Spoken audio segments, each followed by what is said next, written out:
அனைவருக்கும் வணக்கம். PGTRB exam ரிலேட்டடாக காம்ப்ளெக்ஸ் அனாலிசிஸ் ஒரு இம்பார்ட்டன்ட் ப்ராப்ளம் பார்க்க போகிறோம். ப்ராப்ளம் நடந்ததை பார்த்துடலாம்.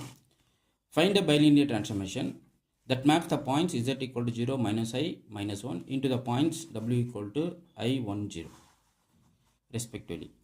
அப்போ ஆப்ஷன் ஏ என்னன்னு கேட்குறாங்க, z plus I divided by z minus 1. Option B வந்து minus I times z minus 1 divided by z plus 1 கேட்குறாங்க. ஆப்ஷன் சி பார்த்தீங்கன்னா minus I times z plus 1 divided by z minus 1. Option D பார்த்தீங்கன்னா z minus I divided by z plus 1.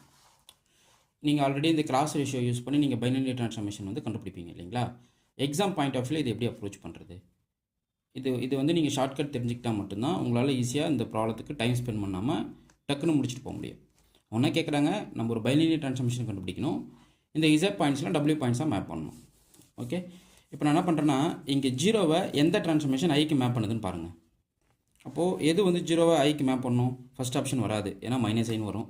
Second option வாய்ப்பு இல்லை. அப்போ third பாருங்கள், ஜீரோவை ஐன்னு map பண்ணுற transformation வருமா பாருங்கள். இப்போ மைனஸ் ஐ டைம்ஸ், இப்போ சி எடுத்துக்கணும்னு வச்சுக்கிங்களேன், minus i times 0 + 1 divided by 0 - ஐன்னு வரும், 0 - 1 வரும். அப்போ minus i divide by minus 1 நமக்கு என்ன கிடச்சிது? ஐன்னு கிடச்சிது. Okay fine. அப்போது எனக்கு என்ன பண்ணுது, ஜீரோவை ஐயாக ட்ரான்ஸ்ஃபர் பண்ணிடுது, அதாவது ஜீரோவை ஐக்குன்னு ட்ரான்ஸ்ஃபர் பண்ணுது. இப்போ மைனஸ் 1 ஜீரோவுக்கு அதே மேப் பண்ணுதா பாருங்களேன். இப்போ மைனஸ் 1 போட்டு பாருங்கள், இதில் மைனஸ் ஐ டைம்ஸ் இசட்டுக்கு பதிலாக நீங்கள் என்ன பண்ணுங்க, -1 போடணும். அப்போ -1 + 1 டிவைடட் பை -1 கிடைக்கும். அப்போ மைனஸ் ஐ டைம்ஸ் கம்ப்ளீட்டாக 0 ஆகிடும். அப்போ உங்களுக்கு என்ன கிடைக்குது? 0 தான் கிடைக்குது. ஸோ அப்போ நம்ம எந்த ஆப்ஷனுக்கு போயிடலாம்?